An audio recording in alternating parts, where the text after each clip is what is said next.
Right, so welcome to another CLSP seminar. Wow, this sounds different. Okay, I'm very happy to introduce today's speaker, Rick Rose. Rick is from McGill University in Canada. He got his PhD from what is now a fairly famous signal processing group at Georgia Tech, and after that he went to Lincoln Labs for a few years, I think 3 or 4 years. Worked there, worked on speech and speaker recognition, and then went to Bell Labs and did a lot of nice work there. He's quite well known for many of his contributions. In fact, although some of our colleagues here claim invention of VTLN, like Andreu and Cohen, I think Rick's method of implementing VTLN is still the most popularly used one. And he's done a lot of other interesting work in speech. And in addition to all the work, he's been very active in the speech community. I think he's been on the technical committee of the DSP portion of the IEEE, on the speech technical committee. He's been the associate editor of the IEEE Transactions on Speech and Audio. He's been on the editorial board of speech communications. He was I think, the co-chair of ASRU, so he's a well-known figure. So I think I shouldn't have wasted all this time introducing him, but I did anyway. Welcome, Rick, and he'll talk to us about, actually I should say something about this while you're coming up. Somebody mentioned an ISCA workshop and said, oh, Rick gave a talk there and you should look at it. And so I went to his website and saw the slides. And the first thing I said was, boy, this is the kind of literature survey somebody should do if they wanted to get started on production models and their use in speech recognition. So it was a very nice summary of everything I had known, plus many more things that I didn't know had been done in the field. So that was my motivation for inviting him. And although I didn't ask him to talk about it, it so happens that he chose to talk about that and related topics. So, Rick, here you go. Well, thank you, Sanjeev. And again, I'm Rick Rose. I'm from McGill University. McGill is in Montreal. And as I said before, it's in Quebec, and Quebec happens to be in Canada. This is really a great honor for me to come to JHU now. This group, I think, really is the center for language and speech processing in the U.S. and in most of the world. But I have to say that that particular presentation that Sanjeev is referring to, a lot of that draws from work that he did with Marat, Sarah Claire, and things on pronunciation modeling. And so I think, again, it's another example of things that just emanate from the center here. Anyway, I'm going to, this has a very generic title. It's hard to say what the talk is about.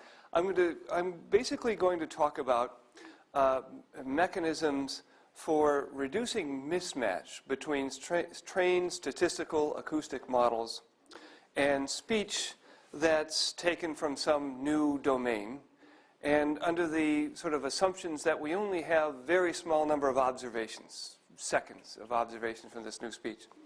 So the assumption really is, and most of a lot of the discussion will be on techniques that assume that the various sources of variability that we have to worry about lie in some low-dimensional subspace. And that subspace is identified by, primarily in a data-driven way, from utterances that reflect the sources of variability that we'd like to model. Now, I'll talk about all of this along with these techniques, along with their limitations, and then speculate on how we could come up with better subspaces and efforts that people have made in coming up with descriptions of speech based on representations that might reflect characteristics of a human articulatory system and related representations, and speculate as to whether or not, if we were successful with those techniques, would they be better? Would they be good spaces for rapid adaptation in speech recognition? Basically, I think it's pretty well known that there have been a lot of techniques, a lot of learning and adaptation algorithms that have applied to reducing mismatch between hidden Markov model acoustic models in speech recognition and data that comes from a new task domain. And I think most of these techniques, though, rely on quite a bit of data, and they, based on things like maximum a posteriori learning algorithms, maximum likelihood learning algorithms, regression techniques, all of these have been shown to work very well and even have good asymptotic properties, but they rely on a lot of data. And so one way we have to reduce this reliance on data is to somehow modify the structure of the model or the parameterization so that it reflects some prior knowledge of the source. So we'd like to look at several different ways of doing that. One is to identify some linear subspace from prior speech data that contains relevant sources of variability.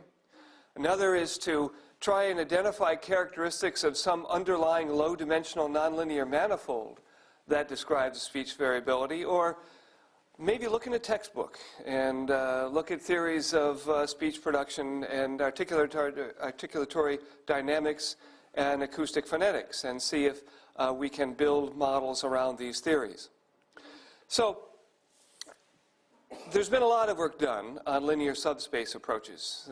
I include under this class of approaches things like eigenvoices, maximum likelihood clustering, and newer techniques that look at, I'm trying to use this thing here, I guess it's working, based on simply referencing, using weighted models from a set of reference speakers. Question is the practical effectiveness of these techniques in capturing speech variability. The manifold-based approaches have become have also received a lot of attention in the recent past. I'm not going to talk about those very much today, but there's been a lot of practical gains that have come from mapping data onto a space of intrinsic, mapping data onto a space of low dimension, basically onto a manifold that, on this manifold, we can assume there's sort of local Euclidean distances. And there's been a lot of this done in speech coding, and a lot of this done in trying to come up with better measures for estimating entropy and mutual information in speech recognition. Finally, these models based on phonological distinctive features, we would hope that these might represent feature spaces that contain or that may be more invariant to sources of variability. The question is can we come up with techniques for rapid adaptation in these feature spaces? So I'll start out by talking about subspace approaches for speaker adaptation. And the one common element of all of these approaches is, and I know that I'm talking to a diverse audience here just from the list of presentations that, on the seminar series. I know I haven't got all speech people, that's for sure.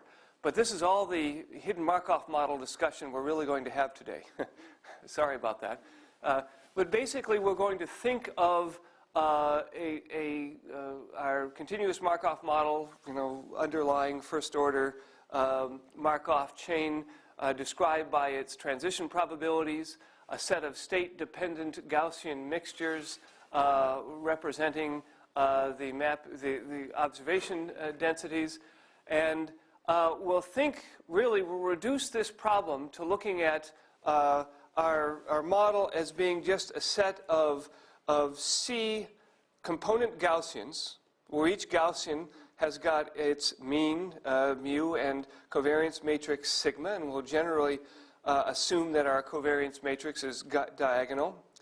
And we'll represent a speaker here, when we talk about speaker space approaches, as being defined over a supervector, which is just a concatenation of the means of the component Gaussians. So if we have C total Gaussians in the system, then we'll have a supervector which is dimension m equals C times the dimensionality of a given feature vector. And this dimensionality can actually be quite huge. For example, the Wall Street Journal task, read speech from mainly from business news papers.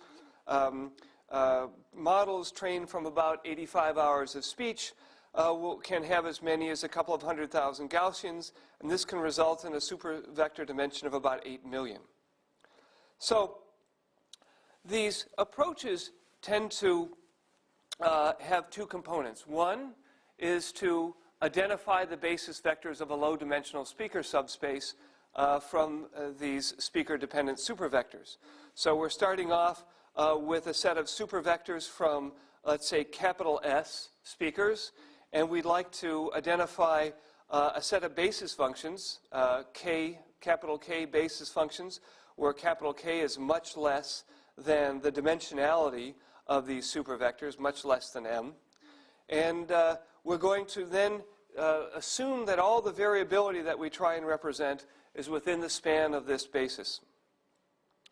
Adaptation then strictly involves describing the, coming up with a speaker-dependent model as being basically a bias with respect to our speaker-independent, we'll say, model or supervector, as just a linear combination of our basis vectors, and we'll basically, adaptation involves estimating these weights, these capital K weights, and basically with this simple model and with this supervector, all of these techniques require only a few seconds of adaptation data, and that's what distinguishes these techniques from more general techniques that involve maximum likelihood estimation of regression-based transformations or otherwise. So, and these speaker space, subspace dimensions tend to range anywhere from about 10 to 100 in all of these different techniques. So the techniques differ in a number of ways. One, in how we identify the speaker space. The simplest mechanism here is we'll just assume that we can perform principal components analysis, that we can somehow arrive at a set of speaker supervectors for each of the speakers in our training set. We can take the covariance, do an eigenanalysis. The basis vectors here will correspond to the k largest will be the eigenvectors corresponding to the k largest eigenvalues of of principal components analysis. And this simple notion underlies a bunch of techniques. Roland Kuhn was the first who sort of came up with this notion, motivated by the work done in eigenfaces in modeling in the image understanding literature. In his case, these supervectors here, each supervector was a speaker-dependent hidden Markov model trained for a given speaker. Another example, basically the supervectors were obtained by doing a regression-based adaptation of a given speaker-independent model to a set of training speakers. And there's millions of permutations. I list just a few here. Another, we can actually estimate maximum likelihood linear regression matrices, have those themselves be these supervectors, or concatenated versions of these things. And then most recently, people have looked at nonlinear, sort of high-dimensional kernel-induced spaces. In any case, we're estimating the underlying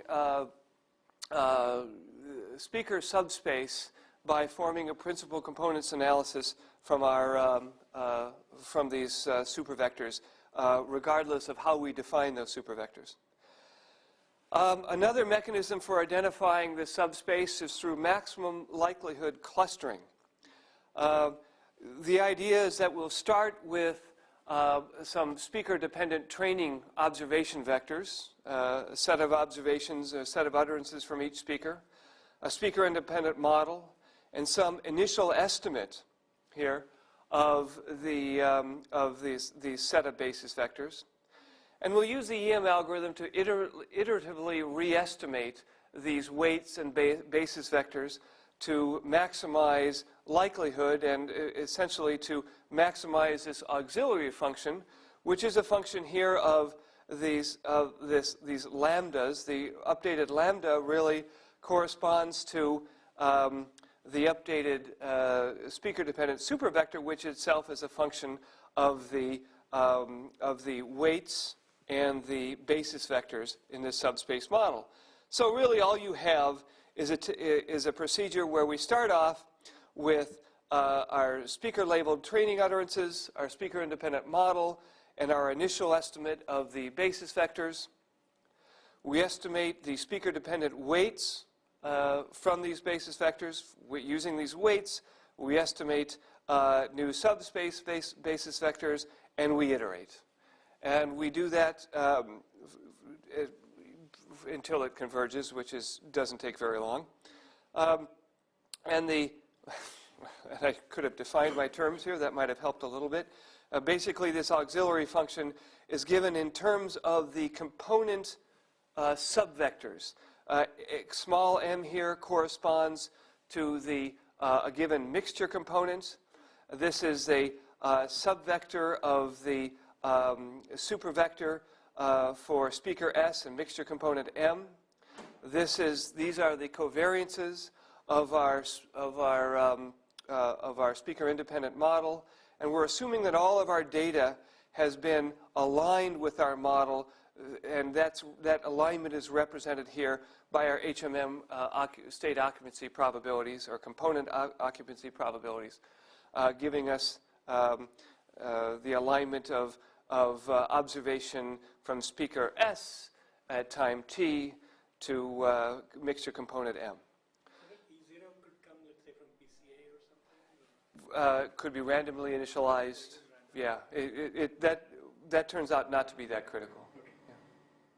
Yeah, sorry, if there are any, I've been chatting away. If there are any questions, please stop me.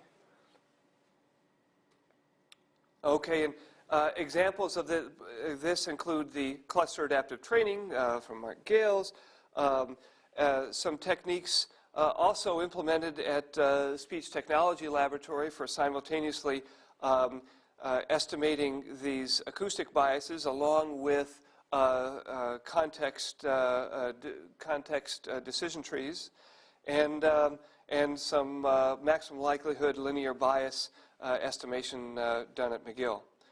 So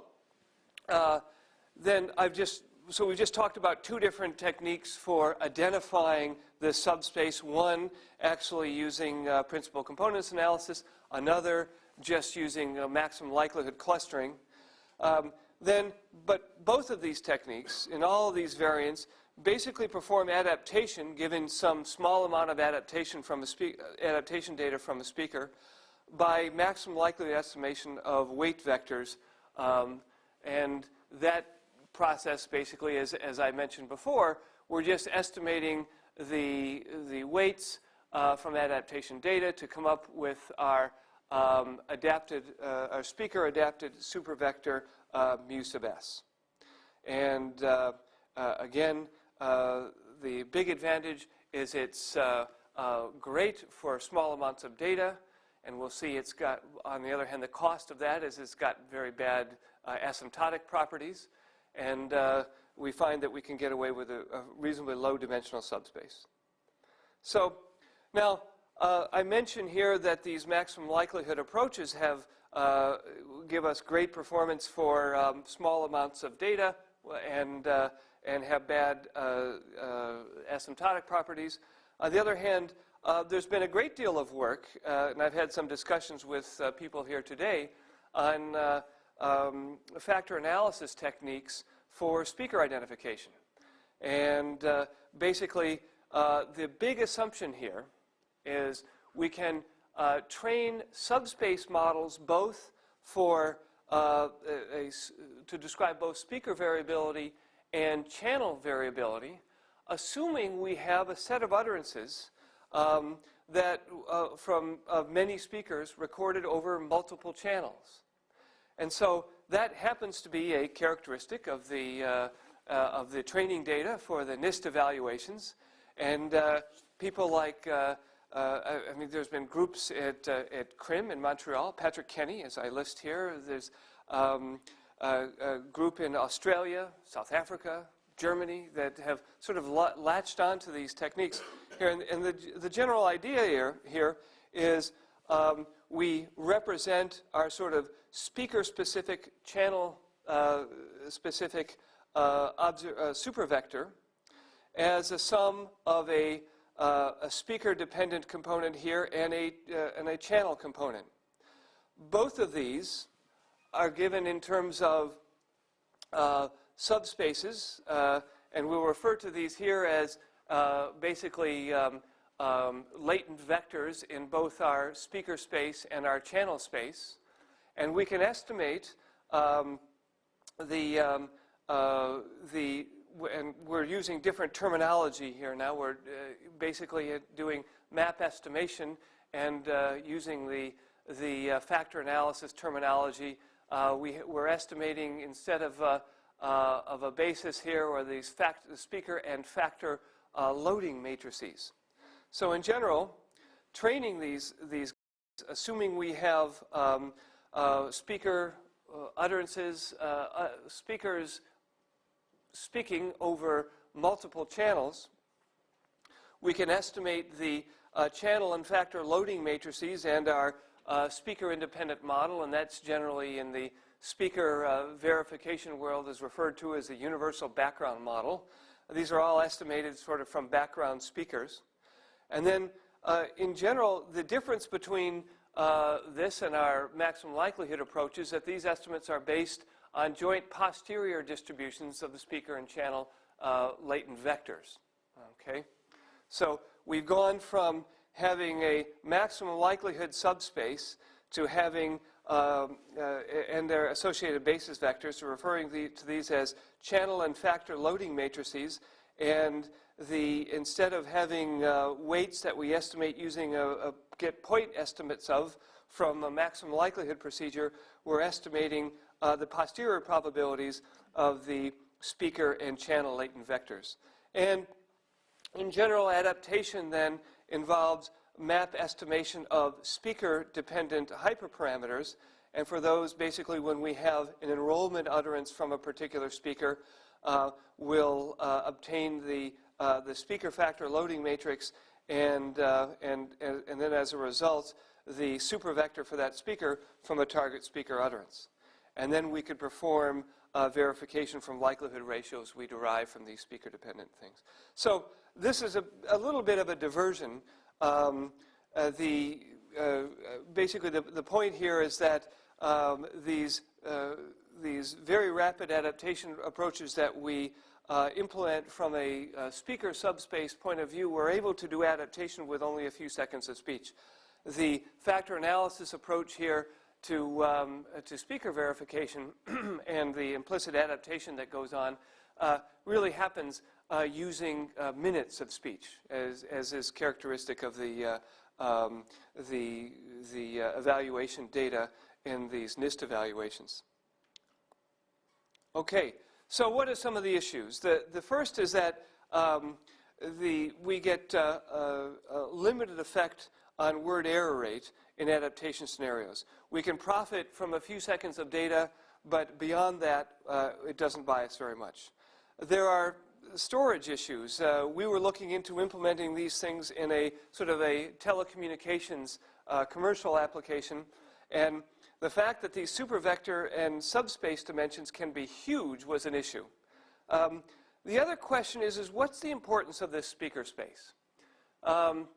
It turns out that we can estimate basis vectors from unlabeled utterances, in other words, not having any idea of speaker identity, and these techniques still perform well. So really, we could postulate that they really represent some general notion of variability, not necessarily speaker variability. So it's not clear what it really represents. And finally, we find that some people have been able to implement these techniques without any subspace estimation at all and still find they perform reasonably well. This plot here is a tip. Do you mean pick the basis vectors of the subspace randomly? not randomly, but they pick subspace vectors basically to sort of best match a test utterance. I have a slide that describes exactly what they do, but it's not exactly random. And I mentioned the poor asymptotic properties. This is a very typical plot. Here I have on the horizontal axis the number of seconds of adaptation data. The vertical axis I have the word error rate. And this is actually for a fairly simple 1,000-word vocabulary task, resource management task. And we see the speaker-independent performance is around 4.9%. And using these subspace adaptation techniques, we can very quickly, and this is a little faster than with normal applications, get down to some reasonably good performance with a couple of seconds of speech. But that's as good as we get. And on the other hand, with regression-based adaptation techniques, where we have much bigger, where the parameterization is such that it just takes more data to estimate the parameters of the regression matrix, we find that given enough data, they'll perform significantly better than the subspace approaches. So that's pretty typical. Yes. What's the last the green line? This is meant to sort of. This is an asymptote. Yes, where the MLR will reach, and so this is sort of the difference between the asymptotic performance. Is that the question? Yeah. So the blue curve on the left, how does that change as you increase the dimensionality of the subspace? Does it become more like the cyan curve? Well, let's see. In this particular plot, we ran up to a subspace of about 20, and that size subspace doesn't yet start to. You're just saying, well, heck, if I have more parameters, it'll just take more data to estimate them, and that's true at some point. But and does it matter? Is the difference really between subspace-based adaptation and MLLR? Is it or just number of parameters? Is it just number of parameters, right. Which you yourself seem to be suggesting a minute ago? Well, no, I guess I did kind of suggest that in the way I described MLLR.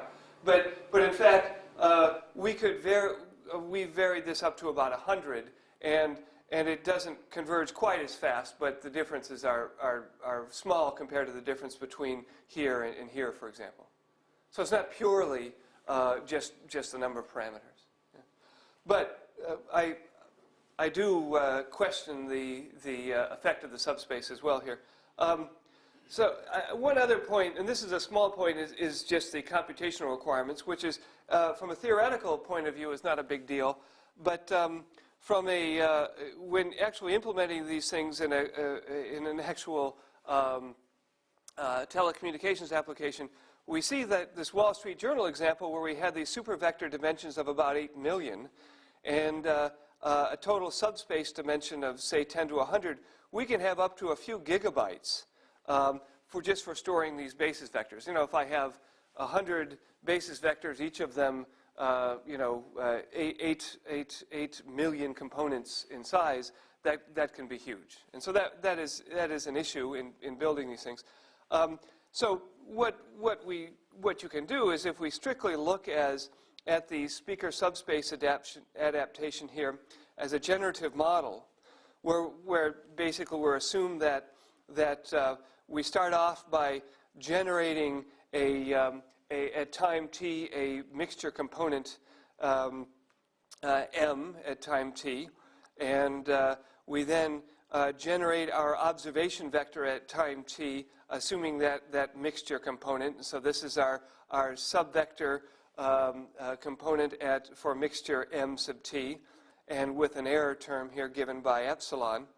We can basically reduce the dimensionality basically just by by implementing subvector equivalence classes. This phi here is just an equivalence class that we arrive at basically by some clustering procedure, and that allows us just to reduce the dimensionality of these basis vectors. And then, having done that, we're able to re-estimate the adaptation weights here, or just modify the equations for re-estimating these weights, assuming that we have these clustered subvectors. And the effect is we can reduce the dimensionality of these basis vectors by about an order of magnitude. And it also reduces the effect of overfitting that comes up in training. And we get, that actually is a bug here. This is the speaker-independent performance basically taken from that previous curve. This is this clustered subvector performance, and this thing should not be the same. So that's a bug in the slide. Let's go on. The other thing we can do here, okay, is to just ignore any notion of speaker identity when we estimate our subspace. And so we can, that's what I mean when I say here that we're training from utterances that are not labeled by speaker. So we basically have the same process for estimating these basis vectors with maximum likelihood clustering, but this time we're starting from speaker-independent training utterances not labeled by speaker. We estimate a separate weight vector for each utterance, and that's easy enough because our utterances are 4, 5, or 6 seconds long, and these weight vectors tend to give a pretty good estimate as short as a couple of seconds of speech. And we go through this procedure, and in this case we see that the performance here is pretty much unaffected by the fact that we have a speaker-independent subspace.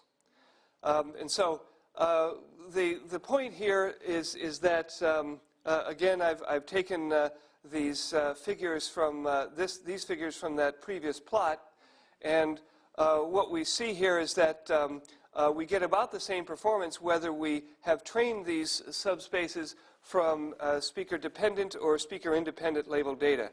So we're getting some notion of variability here, though the notion of speaker-dependent variability is not what's important.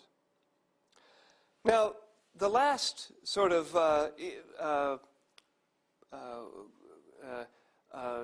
example here that questions the importance of these speaker subspaces is a technique that a thing that Brian Mack did, where he really didn't do any subspace estimation at all. He really started off by finding reference speakers, or the supervectors associated with reference speakers, that were some way close to the adaptation utterance. So we start off with the set of S reference speakers and an adaptation utterance, and we just compute basically the likelihood of this observation utterance with respect to these supervectors, and we pick, let's say, the k supervectors that are closest by that measure to the reference speaker vector. We estimate weights based on that choice of bases from, what Brian found was that he got about the same performance. So if I'm understanding this right, what you're saying is there are a number of training speakers for whom I have enough data that I can estimate speaker-dependent models for them. Right. And then when I get an adaptation utterance, meaning I know the transcript, Yep. I simply compute its likelihood under all these models, Yep. take k of them, Yep. K most likely. k most likely, and then simply write down the equation at the bottom, Yep. and the adapted mean is going to be some combination Yep. of those. Estimate and the then W's. estimate only the weights on the... Estimate those weights. And that becomes your model for this. And that's it. Okay. So no subspace really, you know. So it's like a one-off subspace. Yeah, exactly. Or k nearest neighbors. Yeah. Yeah, I mean, this is like the locally linear embedding stuff that you alluded to earlier in some sense, right? Yeah, yeah. Because you form a subspace by the nearest neighbors, and then you plot your coordinates with Right. that. Right. By something very much like the equation you have on the bottom, if I remember right. Exactly. Yeah. Now, so the question is for years, we have been wandering around saying, well, not wandering, but saying that we've really identified something important from these speaker subspaces. And in fact, you can go back to some papers and they'll start talking about, well, the first dimension is gender, the second dimension is this, the third, just like crazy things people used to do in factor analysis back when they were applying these techniques to psychology and things. So anyway, so we've basically seen that, well, certainly these subspaces have bought us something, but it's certainly not clear at all what they represent, right? So that's sort of my point here. And so we could summarize by that, well, we certainly have some significant word error rate improvement for short utterances. We know the asymptotic behavior isn't that good, but we're willing to deal with that. They can be fairly easy to implement, and we've shown that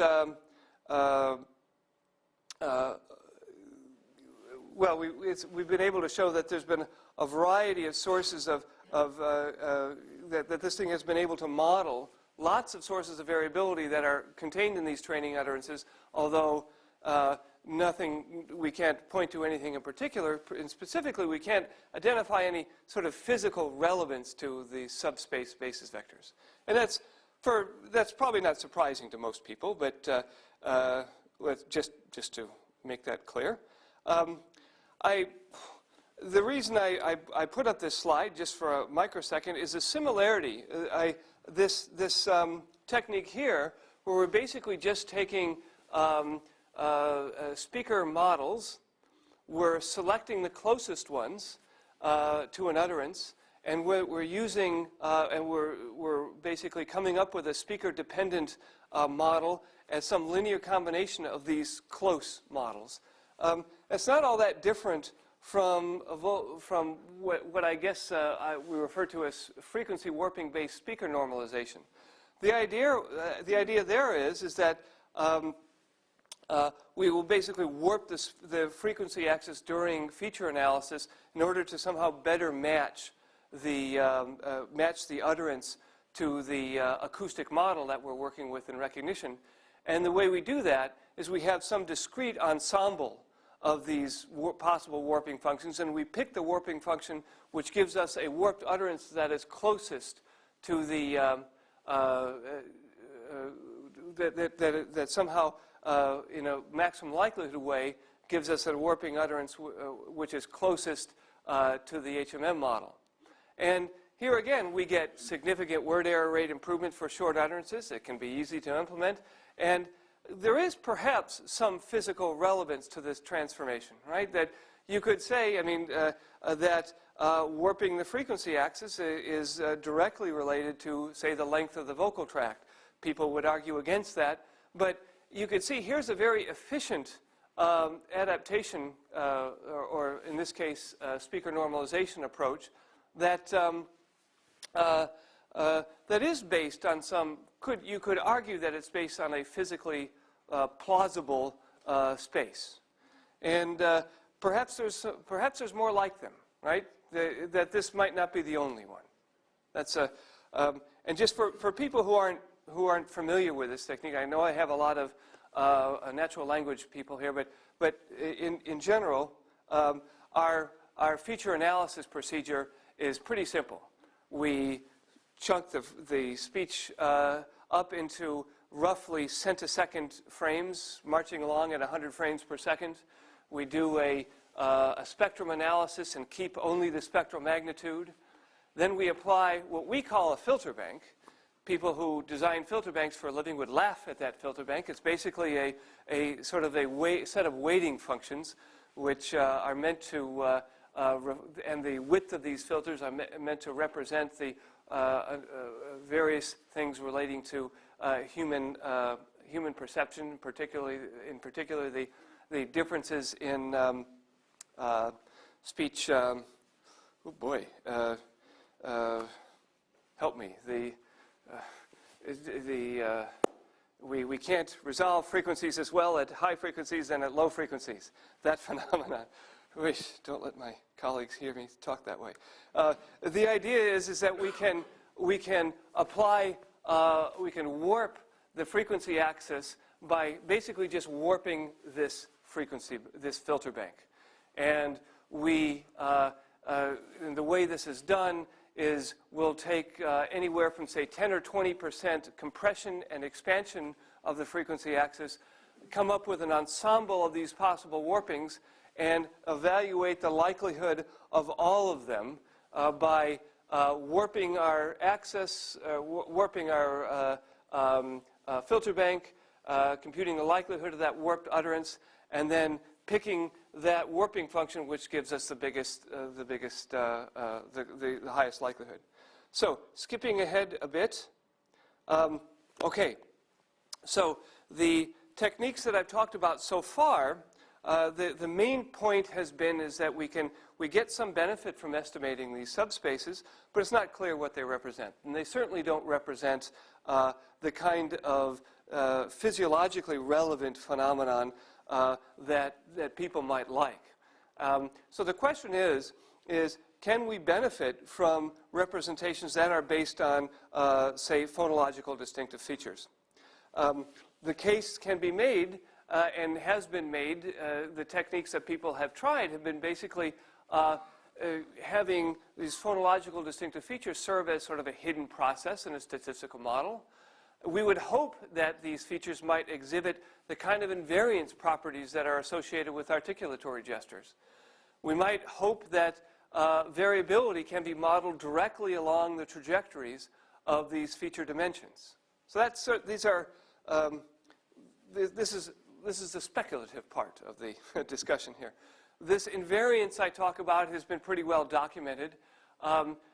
Basically, we could hope that ASR models that are defined in some articulatory domain might exploit these invariance properties associated with critical articulators.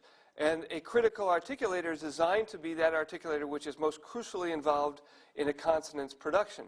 So, for example, in this this plot that was actually created by Papkun at Haskins' lab, we have several different constants or stops here with the same place of articulation.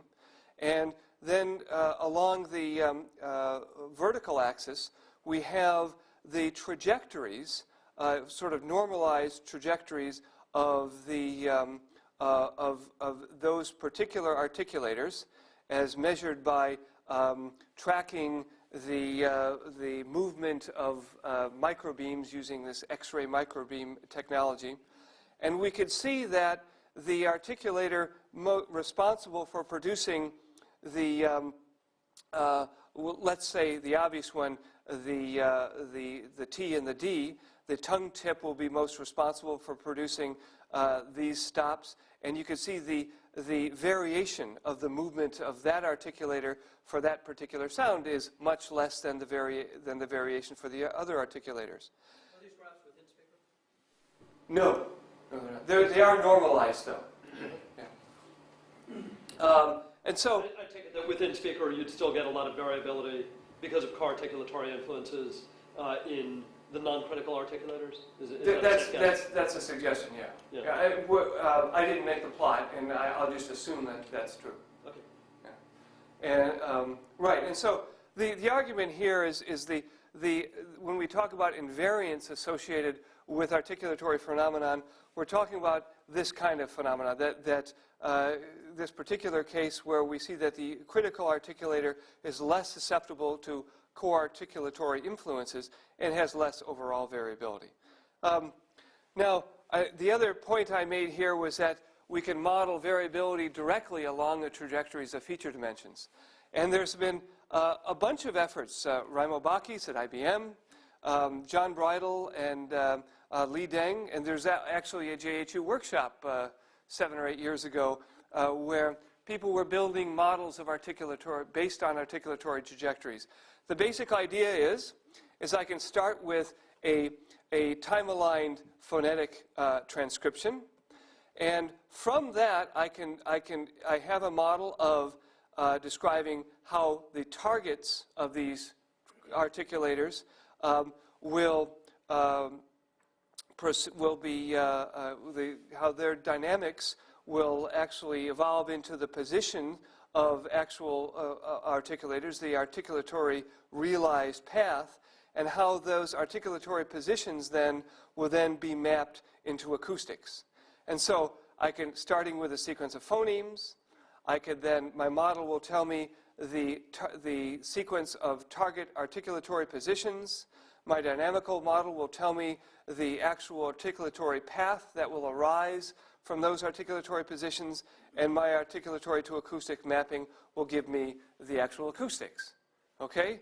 So, and the way that these were applied, and people still are doing this, I think, and have been applied is we'll actually take transcriptions created from NBEST lists from a traditional recognizer.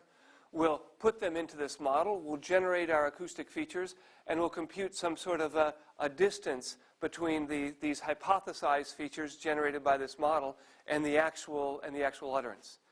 And there's all kinds of debate. I'm not pretending to be an expert or to defend this general theory, but there's debates as to whether it's important to be modeling the actual human articulatory system or some plausible articulatory system. And anyway, so when we talk about trying to come up with a space where acoustic variability can be efficiently modeled, we could think then of being able to isolate some source of variability to be along a particular articulatory trajectory, for example, and then hope to be able to very efficiently then normalize that trajectory to compensate. So that's so when I talk about these very general notions of invariability and of sort of efficient modeling of variability, I'm saying invariance and efficient model of variability, these are the two kinds of ideas we would have in mind. So there's been a lot of definitions of phonological distinctive features, and the different definitions have been based on different theories. Simon King and Paul Taylor had been sort of involved in a lot of this stuff most recently, about a year ago, at another JHU workshop. So people take this stuff seriously. We have JHU workshops to investigate them. In that workshop, they defined a much fleshed out, a much bigger system of phonological distinctive features, and they basically attempted to train networks based on much of the switchboard and Fisher speech data. But here we're looking at something much smaller. In general, we hope that phonological distinctive features will help us either in mapping from features to surface acoustic measurements, and detecting phonological distinctive features from these acoustic parameters, or giving us a better search space and allowing us to integrate these things with other sources of knowledge. So, for example, at Maryland, Carol Epsey-Wilson has spent a lot of time identifying acoustic correlates of features, like, for example, looking at a stop constant. The acoustic correlate of a stop constant might be a closure followed by an abrupt spectral change. And then she could identify, say, acoustic parameters like band energy and spectral flatness measures that to represent these acoustic correlates.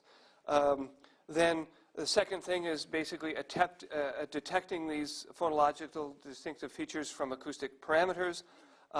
It's pretty well known that the relationship between acoustic and articulatory distances is very nonlinear, so people have used a number of nonlinear learning algorithms and classifiers for that.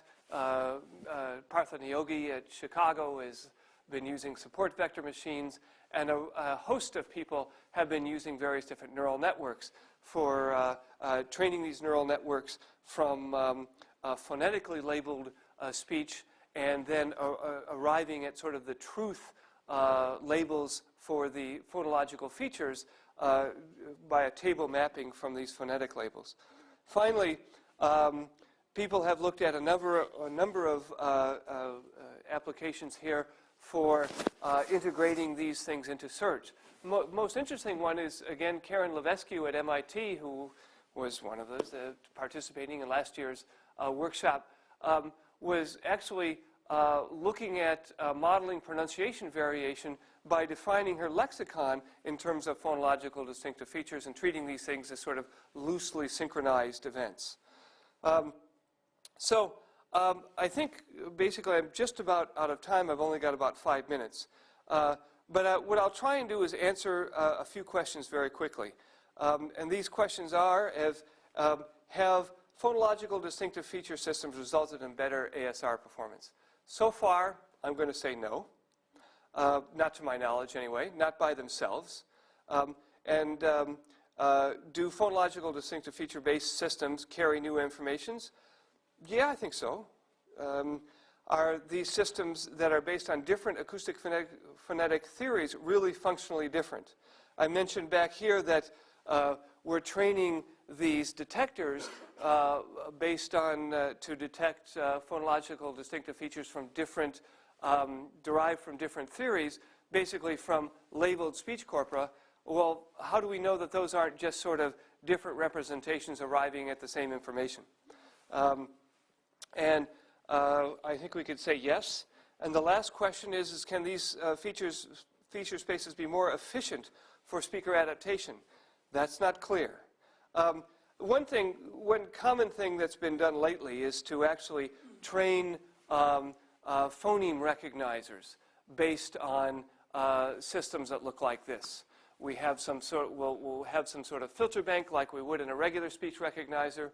We'll train these phone detectors. We'll do some transformation to make reduce their dynamic range and reduce sort of inter-feature correlations. And then we'll run an HMM-based system to recognize phonemes from these features. We can generate lattices and n-best lists and so on. But we did this with a number of different definitions of acoustic features. And I'm running out of time, so I won't spend time in talking about them. But these are different... these are phone accuracies on the Timmett speech corpus with standard sort of MFCC based features, and then on 3 different phonological distinctive features based on 3 different theories. And we see that I think this is pretty consistent with what other people have found, is that on their own, these systems don't tend to perform any better than an MFCC-based system. We've had luck, as have other people, in combining these distinctive feature-based systems with a more traditional ASR system. The way we did it was basically by rescoring lattices. The way other people have done it is by sort of integrating the different features at an earlier stage. So it's not really clear that these systems can result in better ASR performance, but they do seem to carry new information. The very last thing is we also did an experiment where we found that we could combine 3 different phonological distinctive feature-based systems by basically building 3 different systems based on 3 different theories, building these phone decoders, combining lattices, use a confusion network combination, which I think most people here are probably familiar with. A lot of the initial work on confusion networks was done by, that's not right, that should be Lydia Mangu, not Karen Levesque. I apologize. And basically we form these phone lattices, we combine, we basically can align the phone lattices into a confusion network, and that's there was a lot of research on whether we can use time alignments and so on in that process, and I think again I get the name wrong.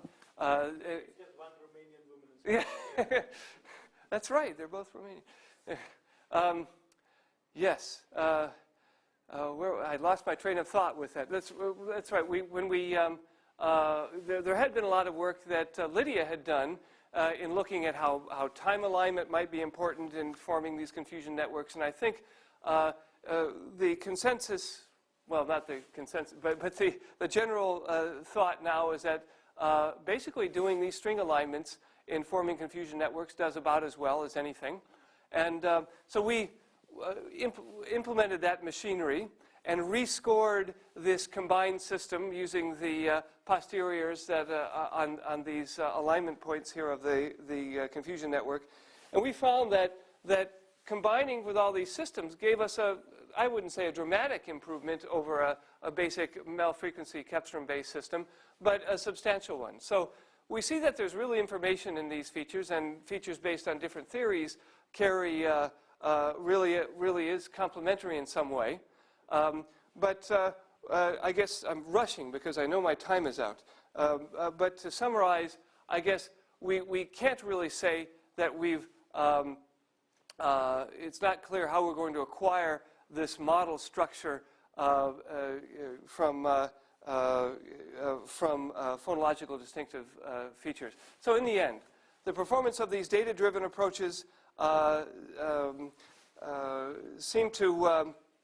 seems to benefit from training data that characterizes sources of acoustic variability, but there's no identifiable physical relevance to the subspaces that we've gotten from them. And we know they have poor asymptotic properties, but that sort of comes with these maximum likelihood techniques.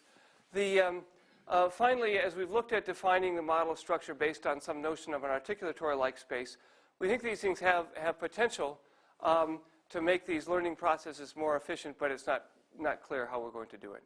So I guess rushing to finish, I think I made it in time, but with apologies for running over. So that's it.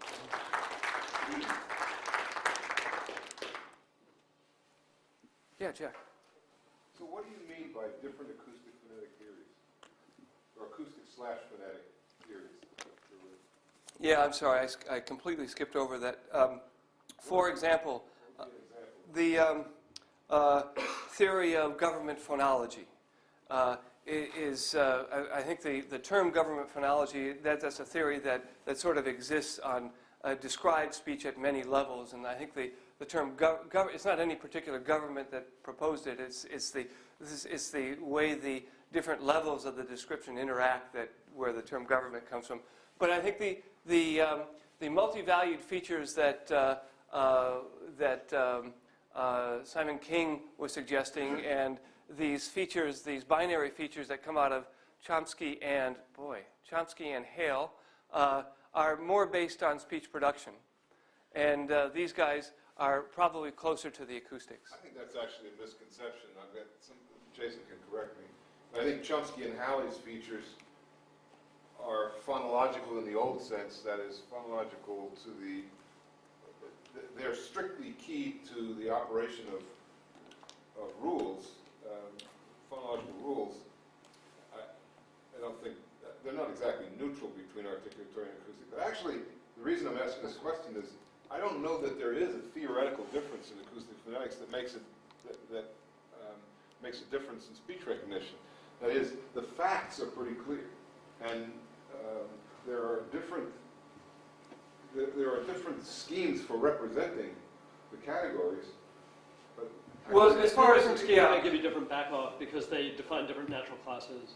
Yes, as far as we're concerned, those different sets of phonological distinctive features represented different hidden variables. Yeah, actually, I was going to slip in a remark, and I'm waiting to see if Jason reacts to it. Okay. I think there's more there's more of a difference between the scope that you're trying to account for by the features than there is from one theory or another of features. In other words, if you are trying to account for reduction phenomena in speech, for example, that's hugely different from canonical forms of speech. Yeah. And the phonological feature set that you use is not really going to be that consequential. The set of features that you start out with to describe are not going to be as consequential as whether you're describing canonical speech versus highly reduced forms of speech, for which there is no agreed upon phonological set of descriptors. So I think that's right. There has been, so if you look at what different phonologists do, they all make their own assumptions when they're writing phonological grammars about what the future space looks like. And some assumptions may be slightly different from others, but I think they would agree that it doesn't really matter that much. The phenomena they're trying to account for are not the ones that are bothering the speech recognizers. I think that's probably right. I'll give you an example. The definition, when I used to teach this stuff, I used to use the strict definition of co-articulation. So the effect of one sound on another by adjacency was not co-articulation. It was strictly the simultaneous movement of two articulators, the consequences of two articulators at the same point in time. But a lot of people don't use that. They use a much more general definition of co-articulation that includes Phonological the effect of one sound on its neighbor just by the fact that the targets are different, and so on and so forth. So I think these are the things that are hard to account for in terms of acoustic, in terms of phonetic representation. No, I agree with that, and I think I think they're theory independent, is what I'm saying. The phenomenon, the scope of what you're trying to account for is more consequential than what theory you use. At the risk of sounding like Bill Clinton, it depends what you mean by theory. Yeah, that's probably right. And I think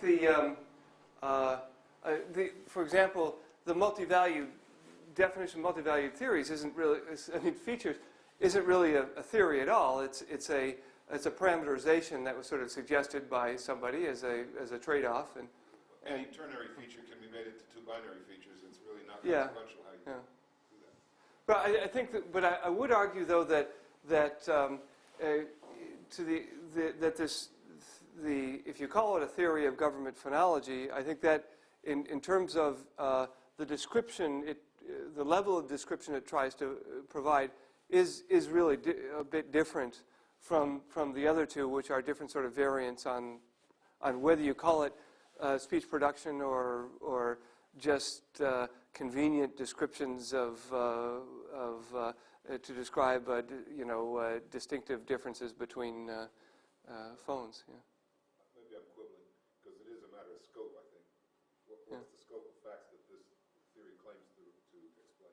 Yeah, I guess I was interested in at the last workshop, the group spent a lot of effort on building networks to characterize their own this new feature set that I guess it was Simon that came up with it, and Joe Frankel and that gang spent all kinds of time training these networks from speech phonetically labeled by the SRI's recognizer. I wasn't quite sure exactly what their goal was there beyond the network itself. I thought perhaps you guys who might have been a bit more involved in the workshop might know. The goal, I would say, like you earlier had a picture with the yellow boxes moving from Yeah. the feature extraction word to the detection word Yeah. to the last word. So their goal was to create the network that last box would use. Their goal was to create I guess this yellow box. Yeah. It was to create the network, and in fact they pretty much did away with the box in the middle, except that what they did is they had a modeling mechanism where the features were hidden variables inside their search network. Right. And they had some mechanism for accounting for the F vector that you showed in the That's, I guess that's sort of a... So this complicated network they were building was because they didn't want to have a single processing block that either deterministically or probabilistically gave them these features, the phonological feature vectors X and Y, but these X's were in fact hidden variables in their network. So that's where they spent time. Okay. Saying that if this kind of a dictionary entry is given in terms of some fixed phoneme set, Yeah. how do you translate that into some appropriate hidden variables? Which goes back to some of Karen Levesque's Right. original work, where you instead of seeing a dictionary, you see this a word presented in terms of their distinctive features and various rules to allow for sort of a loose synchronization between the two. features are unspecified in the dictionary. And that's what then makes for this coupling across in time, basically. Yeah. If the feature is unspecified here, was specified earlier and is going to be specified later, Yeah. then what does it do in the meantime?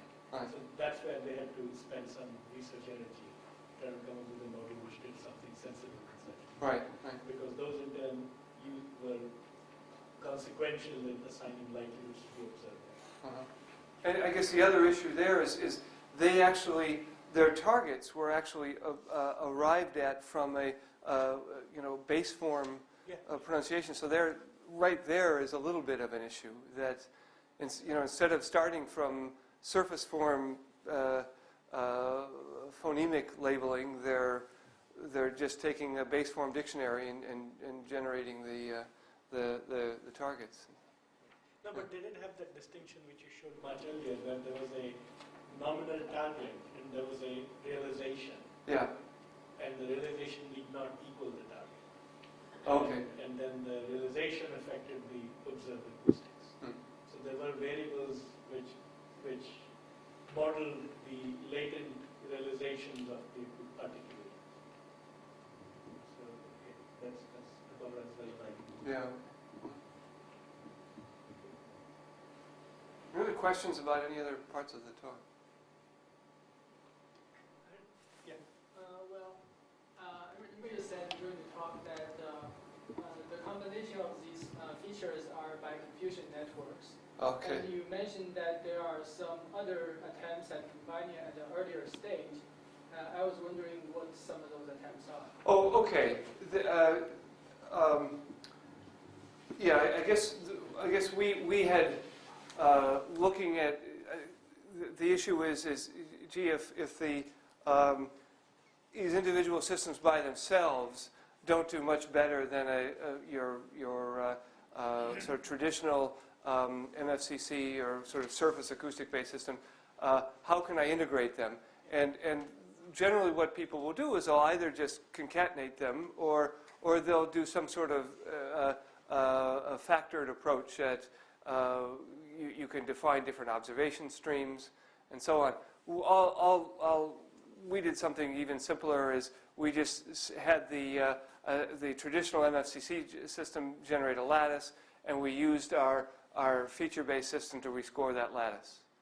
Would you happen to know what's the performance of a simple concatenation, for example? I think the problem, of course, of doing that is the interrelationship between the MFCC and the feature vectors, which have the different statistical properties. And I don't think I think you could find a lot of examples where people will compare the pure concatenation to others in basic tandem systems, they call them. And I don't think the just pure concatenation tends to do that well. I see. Yeah. But I take it nothing enlightening was found in the differences between their error patterns. So that's exactly. The only enlightening thing there was the fact that it was the fact that as we combined multiple systems, we got the assumption when you do this confusion network decoding is that you have systems that have relatively similar error rates, and but have different error properties, different patterns, and so just the fact that as we combine multiple systems, we continue to get an improvement in performance says that the systems themselves were different.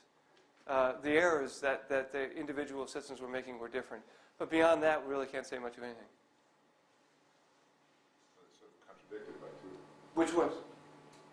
So this is the MFCC system. These are the three systems that are combined with it. We see that they're that each individual system gives an improvement, but that when we combine all three of them, we get another 1.5 or so. Well, the combining all three is throwing in it's not throwing in the union of the feature sets, right? It's a system level combination.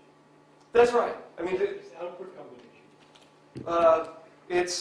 it's taking these lattices and basically aligning them to one another. That's all this confusion network combination does. Is you pick one as a reference, and then you just start aligning every path and every lattice to a reference. So, we're basically combining as late as possible. And is it, I wonder how much of the difference here has to do with the different feature sets and how much to do with the fact that when you train a neural network, you may end up with one local optimum or another. So if you'd used the same feature set and trained 3 different neural networks starting at different places, maybe you would have gotten the same benefit from system combination. Well, I think a lot, the definition of the features themselves, it's sort of a little bit of cleverness to decide how to combine what you might think to be irrelevant distinctions by your own judgment. And so there's a lot of that going on as well. And so I think it perhaps has a little bit, I'm not meaning to suggest that we've learned something very deep about phonology here. I'm just basically saying that by having defined these different feature spaces, thinking of them more or less as hidden variables, we're getting really different information, and it's not just functionally equivalent representations of the same thing.